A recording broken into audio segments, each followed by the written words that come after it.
directamente le damos la bienvenida a la compañera Rosana. ¿Cómo va, Rosana? Buenas noches. ¿Cómo están, chicos? Ahí me Bien, acomodo. Ahí te pusimos en el medio. Ahí está, ahí te dejís entrando. Sí, ahí voy. Ahí. Ahí estamos.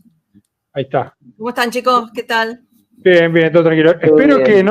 mira, yo sé que vos sos fan de Harry Potter. No soy Señor de los Anillos, sí, es de Espero tu no haberte agrado. ofendido con lo que dije El Señor de los Anillos. No me ofende. A ver, los libros, los volúmenes gordotes, no los leí, no los terminé de leer, porque, bueno, cierto es que el género ese histórico, de ficción histórica, de antigüedad, etcétera, no me gusta mucho. Pero sí vi todas las películas, bueno, Luciano es fanático, así que bueno, las vimos las pelis. Y no, cuando las veo en casa no me duermo, pero en el cine sí, debo reconocer que alguna cabezadita de abuela he pegado. Digamos. Pero bueno, nada, era el codazo de un lado y tenía codazo del otro, entonces bueno, nada. Claro. Me despertaba. Pero, a ver, en las películas, lo que yo podía ver, bueno, era todo un tema que excedía, digamos que era toda una metaforización de la posguerra, de la Segunda Guerra Mundial, digamos. Ahí estaba todo, digamos, es bastante interesante en ese sentido. Y siempre digo, ay, alguna vez voy a agarrar pero bueno. Me gusta más otro tipo de literatura. Y ya que estamos con las ficciones, por eso justamente iba a hablar hoy de las cosas que sí me gusta leer. Ahí vamos con eso. Tema del día. Bueno, entre todas estas ficciones que la realidad en Argentina nos provee de manera muy habitual, esto de los elfos, los otros que denuncian, los otros que explotan, bueno. Hace más o menos una semana y monedas, 10 días, un poquito más. Loli me dice, che, Ruth, ¿te fijaste todo el quilombo que hay en X con los libros una colección de libros y salió una novela de Jane Austen? Pues bueno, nosotras hemos hablado recurrentemente de estos temas, de las novelas de Jane Austen, de Mujercitas, de esto, del otro. No, a ver, ahí me fijé y ahí empecé a ver en Twitter que había todo un revuelo porque había empezado a salir una colección de novelas acá, que son 75 volúmenes, que tienen unas características muy especiales, pero que estaba completamente agotada y de los posteos en X más graciosos que vi eran no sé, una mina que le sacó una foto a un cartel que había puesto un kiosquero que decía ya directamente, no me pregunten más por Orgullo y Prejuicio, porque ya se me terminó hace una semana, no se agotó hace una semana. Sí. Yo vi uno que era el tipo diciendo, el librero diciendo, no me preguntes más y revoleándole algo por la cabeza. Ahí me enteré que... Era de Barrilete Libros, creo. Salcedo 2654. Si van a Salcedo, no pregunten. Claro. No pregunten por ese libro. No, bueno, pero ojalá tuviéramos esa capacidad para el bestseller, porque la verdad es que estuvo agotado. El número 2 también se agotó inmediatamente, que fue, después voy a hablar algo de cuáles son las novelas. Era Cumbres Borrascosas, ¿sí? Y el tercero, que es que Mujercitas, salió ayer y en la página ya decía, hoy entré, de chusma y de ansiosa, porque yo ya cuando me enteré y empecé a hablar con Lo de esto, ya dije, bueno, yo tengo que tener esa colección. Vamos a explicar por qué. ¿Quién es la editorial que lo saca? Porque yo vi que tenía muy buen... O sea, la primera edición creo que salía 3.000 pesos, una ganga. Bueno, claro. No sé, ahora supongo yo que hacen el enganche así y después te van subiendo el precio, ¿no? Siempre pasa. esperen que lo acomodo por acá. Claro, y aparte una buena edición. Claro, tapas duras. Tapa dura, una edición hermosa. Sí, después explico un poquito de cuándo es. Fíjense que tiene así la ilustración, espérense hoy. Yo con esta cámara estoy como la mona. Ahí va, ahí se ve. Ahí se ve un poquito claro. mejor. Nada, el número 3 ya tiene otro valor que sale 12.900, una cosa así. Convengamos sí, sigue que igual, siendo para la industria del libro un precio muy accesible. muy barato, sí, sí.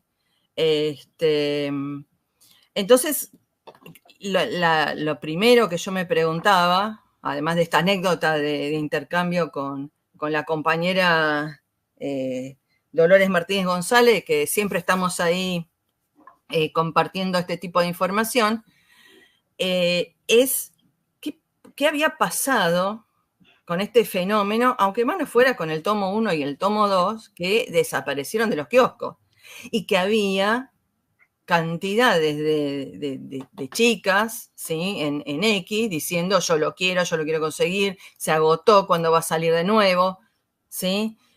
Que de alguna manera para lo que es el mercado editorial argentino es un fenómeno de mercado, por lo menos con este lanzamiento. Digo, ya que el fenómeno de la lectura aparezca así en las redes sociales, en estas épocas y en Argentina, digo, ya da para detenerse un poco, Sí. Pensar qué pasó, ¿sí? Sobre todo teniendo en cuenta de la expresión de la nunca bien ponderada filósofa Karina Olga, que dice, bueno, estas nuevas generaciones no son las de leer libros. Claro. Entonces, a ver, ¿qué fue lo que pasó acá? Porque que se agota el mismo día que sale. Evidentemente hay un fenómeno. Sí, podemos decir, bueno, era por el precio. Bueno, vamos, lo tomo. Sí, igual hay gente que por más que sea muy barato, que quiera gastarlo en un libro, o sea, y no en una Coca-Cola. Sí, o en nada, o en comprarse o en nada. Si no te interesa en absoluto lo que vas a comprar, no importa el valor. Absolutamente. 3.000 o 20.000. Tal cual. Sí, o sea, el tema de lo que vale el libro en el kiosco es importante, pero no es, obviamente si sale 50.000 pesos, la gente lo va a ir a comprar menos. Sí. Pero bueno, después, como veíamos recién, además es un objeto estético, ¿sí? Estéticamente muy agradable. Hoy que estamos... Vos decís, aunque no lo leas, lo pones en la biblioteca y viene la visita y queda sea bien. Por la colección. Claro. Ahí va por ese lado. Yo lo compraría por ese. No, bueno, pero vamos a ver el tema de la estética también. Sí, obvio. Entra por los ojos. A las personas, a los receptores, a los que está, para los que está pensado esta colección. Digo, además es un volumen, nosotros que sabemos de libros, de editoriales, de calidades de ediciones, este es un volumen que está cosido, que tiene sus tapas duras, que tiene esas ilustraciones que yo les mostraba recién. No es para así como el que Rorro le hizo a la pareja. Claro, cosido a mano. Como la edición del Príncipe que había hecho Rorro, tal cual. Pero bueno, este ya viene hecho, ahí ya estoy floja de papeles. Pero bueno, pretaporte, digamos, listo para usarlo. Esta colección es una reproducción de la colección Cranford, que salió con novelas de este estilo a fines del siglo XIX. O sea, hay una reinterpretación de las ilustraciones de las cubiertas. Tienen más color porque en el siglo XIX eran con estos dibujos así en dorado, pero no tenían colores. Claro. Y que eran también el precio barato, digamos. A ver, esas características del objeto tampoco terminan de explicar el fenómeno social, ¿sí? de la compra, del consumo de este objeto.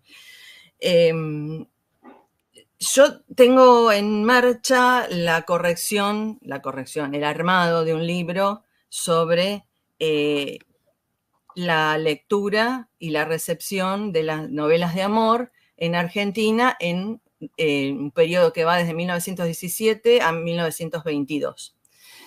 Y lo que hago es tomar una colección como esta, hoy, pero entre el 17 y el 22 en Argentina, que fue la más exitosa y que se vendía también en los kioscos y que era baratísima y que se vendían millones por semana de ejemplares. Entonces, la pregunta era, bueno, ¿qué pasaba en la conciencia de esa gente, de esos receptores, de esa gente que consumía, que leía eso, para que fuera a comprar eso y no otra cosa? Porque un poco como decía recién Fede, qué sé yo, no sé, aunque salga 3.000 pesos. En aquel momento valía 10 centavos las novelitas en el kiosco. Aunque salga 3.000 pesos o 10 centavos, si uno no tiene ganas de leerlo, no lo va a ir a comprar para envolver los huevos, la selga, no sé. Es así. Ese fenómeno editorial esconde un indicador de la conciencia de los lectores. Entonces, lo que yo tomé para mi tesis, que eran novelas de amor, en un periodo de crisis de la hegemonía burguesa en nuestro país, entre el 17 y el 22, en el contexto de la Revolución Rusa, de la Patagonia, de la Semana Trágica, digamos, todo lo que ya conocemos. ¿Por qué se ponían a leer estas novelas y qué era lo que encontraban ahí? Bueno, cuando me puse a leer toda la cantidad de novelas de esos 5 años, lo que encontraba era que había una fuerte crítica social, pero una crítica social que implicaba cuestionar las relaciones burguesas. Y las relaciones burguesas en su forma, en la forma del amor, de las relaciones de pareja. Entonces los burgueses, los varones burgueses son malos, se abusan de las mujeres, los jefes siempre son acosadores, o la mayoría de los casos. Las familias obreras sufren estos abusos de los patrones burgueses. Siempre hay una historia de amor que suele, en general, en este corpus que yo analicé, que suele frustrarse. Pero no se frustra por responsabilidad de los implicados en la historia de amor, sino por culpa de relaciones sociales como la explotación, como, o sea, personajes que las representan, ¿sí? Que rompen esa relación, las familias que están interesadas en que, doy un ejemplo, en que su hija se case con un señor que tiene plata y no con el señor de quien la chica está enamorada. Claro. Entonces ahí, si bien hay una historia de amor, en realidad el problema es que hay un conflicto por la transmisión del patrimonio, por la lucha entre la clase obrera y la burguesía. Bueno, ahí era eso que estaba leyendo la gente en ese momento, que tenía una crisis social en marcha. Estaba leyendo estas novelas que no eran para consolarse, sino que eran para ver cómo, incluso hasta en lo cotidiano de sus vidas amorosas, esa crisis y esa clase dominante los estaba atropellando. Claro. O sea, es representativo de esa crisis social, porque son todas novelas críticas, aunque tengan desenlaces lamentables. Sí. Porque la perspectiva de esos textos es, el burgués es un desgraciado, porque mirá lo que le hizo a la pobre chica que la dejó sin trabajo y tuvo que terminar en situación de prostitución. Digamos, de esas hay varias dentro del corpus. Los doy como ejemplo porque, bueno, entonces ahí se nota la conciencia de los lectores. No estaban leyendo pavadas, ¿sí? Sí. Ahí la visión es como la que hablamos una vuelta en una de las primeras columnas, la visión de progresiva del amor, podríamos decirlo.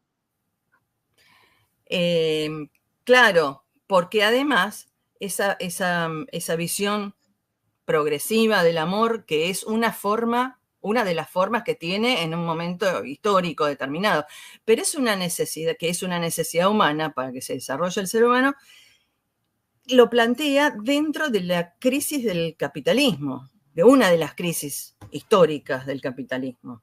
Entonces, ¿cómo lo viven los burgueses y cómo lo viven los obreros?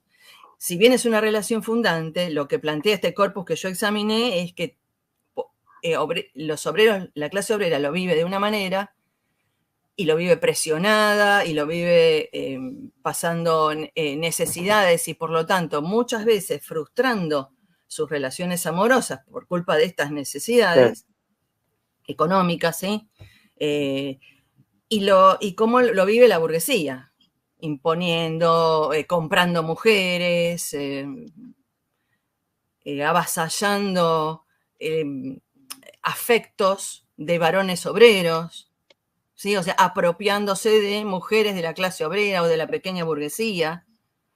El varón burgués, en este corpus que yo examiné, yo lo designé como el gran depredador. Aparece como el que le va quitando las mujeres, las novias, las esposas, a los obreros y a los pequeños burgueses. O sea, primero los caractericé a todos los personajes por su pertenencia de clase y después me fijé quién le saca la mina a quién. Claro. Y cómo circulaban las mujeres. ¿Por qué? Porque es la forma en la que circula la propiedad privada. Claro. Entonces, ver cómo la gente en ese momento no leía una novela tonta, sino que leía cómo la clase dominante se estaba apropiando hasta de sus relaciones personales, de sus relaciones cotidianas, de reproducción de la vida. Entonces, a eso iba cuando decía al comienzo que los fenómenos de mercado en cuanto a la literatura expresan siempre un grado de conciencia determinado en los receptores. Y siempre hay que examinar 3 elementos. Uno es este que yo decía de la recepción o de la conciencia de los receptores, ¿sí? No de un receptor personal, sino de qué es lo que tienen en la cabeza socialmente, digamos, como clase, el estado de conciencia, ¿sí? Después, la editorial, o sea, qué intención tiene esa editorial, y después, obviamente, el texto, que es lo que yo contaba recién que había hecho, o sea, con la crítica, cuál es la verdad de ese texto. Entonces, eso lo podemos pensar para esta colección también, para este éxito editorial del siglo XXI, en la época de no leer libros. ¿Puedo decir que hay como un paralelismo? En cierto sentido, sí. Sí, hay un paralelismo. Habrá que ver cuáles son yo pensé hablar 2 o 3 novelas de las que más son las que más me gustan a mí, que van a ser publicadas en esta colección. Y lo que es interesante es ver cuál es la intención del editorial. Yo lo que hice, miren, chicos, si me permiten, voy a leer la presentación de la colección porque es súper aclaratoria. Dice, la mejor selección, bueno, cuando uno va a vender, perfecto, de las obras que revolucionaron el universo femenino. Una colección única que rinde homenaje a las novelas que hablan de nosotras. O sea, claramente está apuntado a la mujer. Sí, sí. Ahora vamos a hacer un matiz sobre esto. Pero ellos, sí, para las mujeres, estos relatos tienen un denominador común. Son mucho más atrevidos de lo que una primera impresión puede llevar a pensar. Fíjense que eso es similar a lo que a la hipótesis que me llevó a pensar a mí mi tesis de doctorado.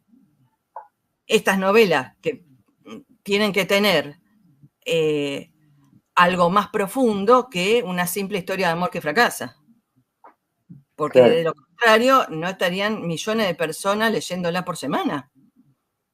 Entonces, este atrevimiento, dice, ¿por qué estas historias son tan modernas? Entonces dice, todas ellas están protagonizadas por mujeres que nos hablan sobre la libertad de decidir o la importancia de ser una misma. Mujeres orgullosas de serlo y que reivindican sus derechos y su rol en la sociedad. ¿Por qué Mujercitas es vanguardista? ¿Por qué Orgullo y Prejuicio tiene que ver más con el presente que con el pasado? ¿Por qué Jane Eyre, que es otra novela de Jane Austen, sigue siendo tan inspiradora? Se preguntan en la editorial. Entonces, a ver, en principio podemos pensar una primera forma de lectura, que era un poco a lo que apuntabas vos, Feo, cuando decías, bueno, está dedicado a las mujeres, ¿sí? Son novelas de amor, aparece todo el tema de esta cuestión estética que comentábamos recién.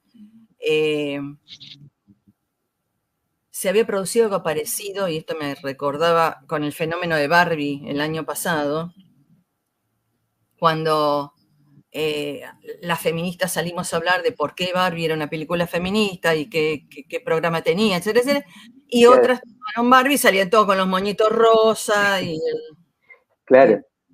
O sea, lo que ya se conocía de lo que era ser una Barbie. Claro, entonces están esos dos niveles, ¿sí? El nivel superficial del moño rosa, ¿sí? Y el nivel de, bueno, pero, a ver, acá detrás del moño rosa, ¿qué es lo que hay? En ese sentido, hay dos formas de leer. Una forma superficial, es solo una novela de amor, es con Mickey Vainilla, ¿sí? Es solo pop para divertirse. Claro. O hay un grado de conciencia ahí progresista, pero en el buen sentido de la palabra, crítico incluso de la sociedad actual, que me permite actualizar estas narrativas, ¿sí? El siglo XIX en el siglo XXI. Sería, a ver, dos formas de lectura. El moño rosa y podríamos pensar abajo una forma conservadora de lectura. Es solo amor, ¿sí? Es solo una novela de amor, es solo para divertirse, es Rorro claro. Bueno, mirá qué lindo el moño. Claro. Y la otra forma es, acá hay algo más. La primera forma de lectura, la superficial, está vinculada a todo un movimiento que también está en las redes sociales, en TikTok, en X, que es el movimiento girly, que desde sí, se profundizó bastante desde Barbie a esta parte, que aparece como una expresión de empoderamiento femenino, pero superficial, ¿sí? Entonces abrazan esta femineidad, dicen que desafían las formas convencionales, pero se dedican a la delicadeza, la belleza, ¿sí? El acicalamiento. O sea, pueden ser cosas de chicas superficiales, ¿sí? El amor romántico, los bailes, la ropa. En las novelas estas también aparecen esas cosas, ¿sí? Las protagonistas que van a... Si alguien leyó o tiene en la cabeza imágenes de la película Mujercitas, que también hay 800 versiones, bueno, las hermanas van a los bailes, se preocupan por si son pobres o no, y entonces si pueden cambiarse o tener un vestido nuevo para el baile tal o la fiesta cual. O si yo va uno que es la feminista de la novela, tiene que ir con unos guantes que están agujereados. Entonces ahí es donde se puede leer como otra cosa más profunda. Acá hay una clase social que impone determinada impronta a las mujeres las obliga a comportarse como si fueran mujeres burguesas y ellas no son mujeres burguesas, no pueden acceder a esos bienes y por lo tanto se encuentran en un conflicto. Y esos conflictos son los que disparan las narrativas de esta colección. En la mayoría, yo hice un rastreo de 6 o 7 o 10 novelas de los clásicos que van a aparecer en la colección y tienen que ver con esto. O sea, Rosana, vos decís que estas historias que se presentan como algo superficial, algo de amor, algo pasajero, en realidad tienen éxito porque dejan entrever de manera más solapada o más directa contradicciones de clase, conflictos sociales o temáticas sociales, ¿no? Ahora, no se me ocurre cómo podría pasar de ese interés social, ese interés masivo en esas temáticas, a digamos, a una conciencia política, ¿no? Porque vos decís, claro, en este momento, en este estado de la conciencia política de la población o de la clase obrera, estos temas eran muy convocantes. Y así sea una novela de amor, interesaban y querían, bueno, querían ser leídos, querían ser discutidos, comentados. ¿Eso vos decís que en esa época tenía un correlato político o quedaba nada más ahí el interés político a través de la literatura, el cuestionamiento de algunas relaciones sociales? No, en el siglo XIX había correlatos políticos e incluso en el ejemplo que yo daba entre el 17 y el 22 acá en Argentina. Ahora, claro. Dicho esto, ¿hoy podemos pensar lo mismo? Estamos en el medio de una crisis. Ahí quería ir, exactamente. No, pero sí hay un efecto de los movimientos de mujeres y del feminismo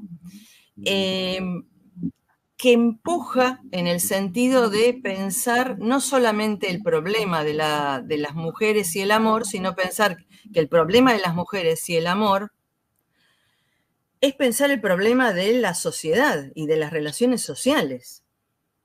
Entonces, a ver, no digo que sea el momento en el cual eso está sucediendo, pero sí digo que una lectura adecuada de estos clásicos, que sí se inscribían en momentos convulsivos de la sociedad francesa, de la sociedad inglesa, una lectura adecuada, una lectura no superficial,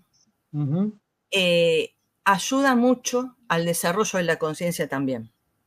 Bien, o sea, decís que eso tiene mucho para dar y que hay un terreno para disputar ahí, ¿no? Porque el material está, ahí y ya dio resultados en su momento. Digamos, sí, ¿no? sí. Bien. Por ejemplo, la primera novela, la que se agotó, que es Orgullo y Prejuicio, tal vez vieron la peli que estaba en Netflix hasta hace un tiempo, que es una novela de Jane Austen, se sitúa, es de 1813, ¿sí? Y ahí se sitúa en la época victoriana, una familia con 4 hijas, ¿sí?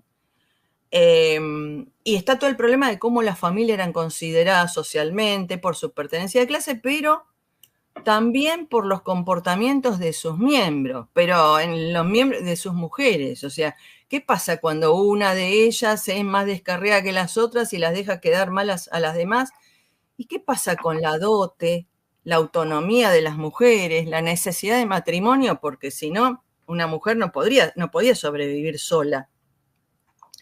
Entonces, pensar todos esos problemas de hoy, necesito estar en pareja para compartir los gastos de la vida, por ejemplo, que puede parecer muy mezquino. Pero bueno, dicen que el poliamor está de moda por eso, ¿viste? Claro. Para poder sostenerse entre 3 o 4 sueldos. Claro. Bueno, pero también hay... Es un argumento a favor del poliamor, te digo. Después lo podemos discutir, pero... Pero hay más gente. Y no sé si es en el mismo techo, pero bueno. Claro, bueno, mira, claro. Después cuando empiezan las peloteras no alcanza. Por lo menos la clave de Wi-Fi te puedes compartir, algo. Para pagar el abogado, no te alcanza la plata después tampoco, igual. Claro. Sí. O sea, ¿cómo se más allá de las distintas formas y las propuestas más posmodernas, ¿qué pasa hoy con esto de la autonomía? Y ya no solamente de las mujeres con relación a los varones.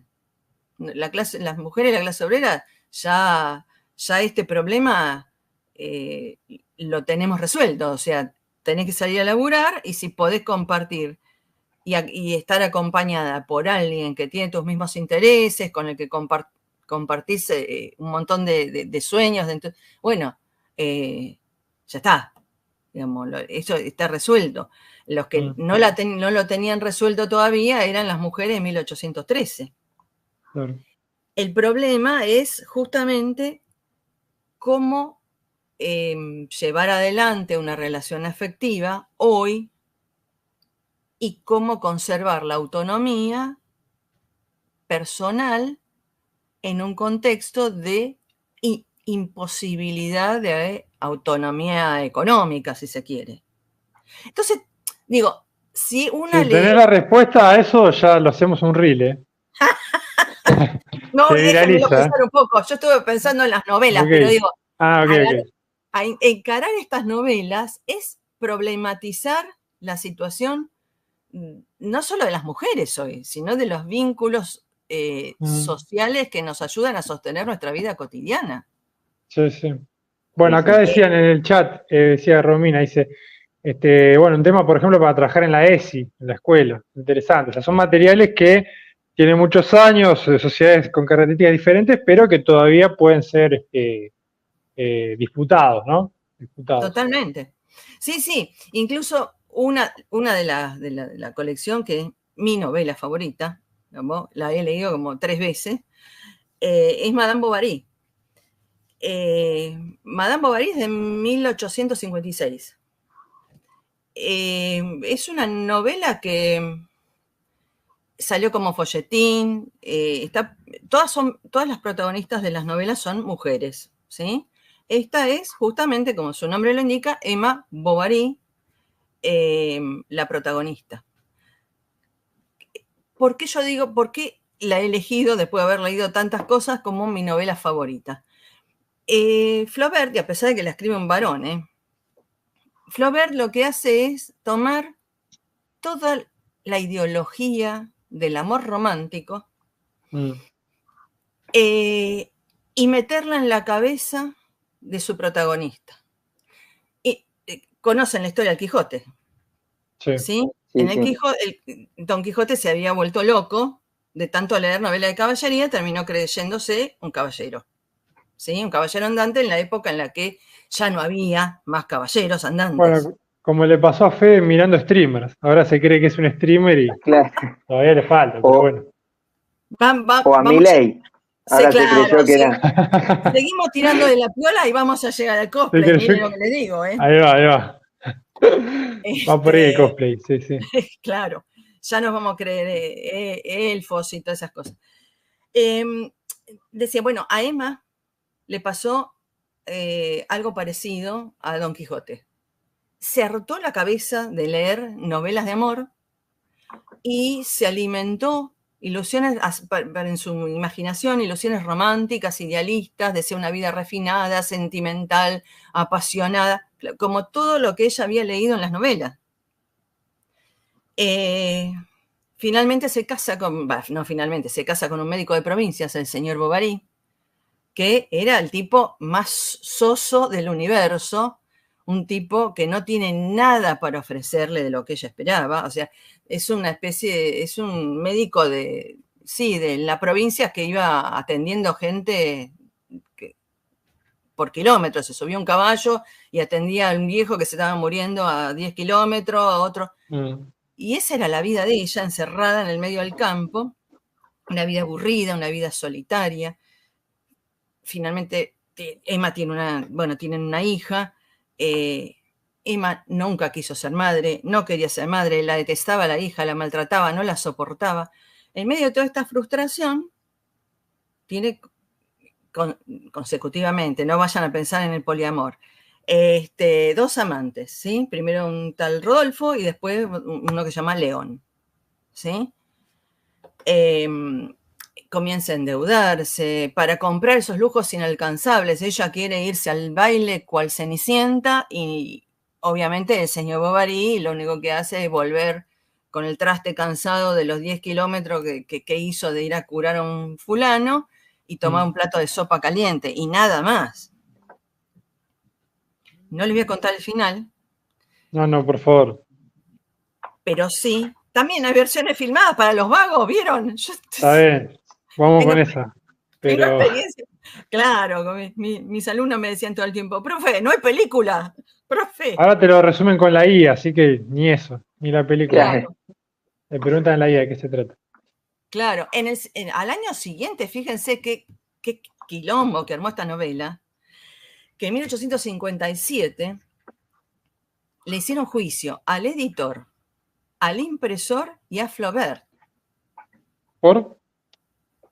Porque se los acusó de ultraje a la moral pública y religiosa, de ultraje a las buenas costumbres, Era fuerte para la de época. que había pasajes obscenos, de que, bueno, terrible, de que la protagonista nunca se sentía culpable, de que la narración misma nunca la sancionaba, ni la presentaba como culpable. No se arrepentía de sus pecados. Claro. Y no, Era una adúltera, básicamente. Claro, pero no. ¿Por qué digo que es mi novela favorita? Y porque el narrador no la va a sancionar moralmente. Porque Emma Bovary es una víctima de la ideología del amor romántico, del amor de las formas del amor que le hacían creer a las mujeres que el amor era eso y no el amor realista, el amor cotidiano, el trabajar junto con el otro. Claro. En el sentido que yo establecí el paralelismo con Don Quijote. Los narradores no sancionan a sus personajes porque en realidad lo que quiere hacer Flaubert es criticar esa forma de amor. O sea, la tilingada no tiene lugar, no tenía lugar en 1857. Y si leemos bien hoy, fíjense, pasaron largos ciento no sé cuántos años, 150 años, no sé.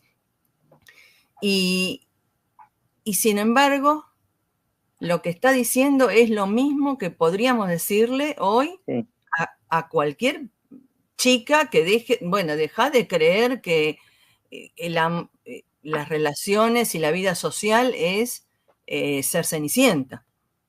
Claro. Bueno, sí. Muy interesante esa lectura de cómo se mantiene vigente y cómo podemos encarar a estas cosas que bestseller o clásicos que resurgen y ver qué cosa está pasando ahí. Nos tenemos que cortar, Rosana, te pido disculpas porque ya tenemos comprometida otra nota. Es más, pero quería cerrar con una última cosa nada más, porque se me venía a la mente recién Cris Morena. La resurrección de Cris Morena. ¿Tendrá algo que ver con esto también? Lo dejamos para el próximo episodio, mirá. Bueno. Fue Cris Morena Day la semana pasada. Cris Morena Day, que hicieron un tributo. Se me vino a la mente, por eso digo esto ¿Se puede disputar algo de los personajes de Cris Morena? Bueno, a favor de Cris Morena, los del hogar tenían toda casa, ropa de marca, ¿viste?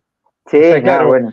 Yo tenía mis compañeros de la escuela y decían, yo quiero estar en el hogar de niños, no me acuerdo. Tal cual. Porque tenían comida, todo, vivían como reyes en el hogar ese. Pero bueno, por ese lado, no sé. Pero bueno, un poco en chiste, pero bueno, muy interesante esta lectura que propones y bueno. Recomendamos a... ¿Cuál era tu libro favorito que dijiste recién? Madame Bovary, de Gustave Flaubert. Bueno, ahí tienen 5 Rosanas, 5 de 5. Ese, el top. Top.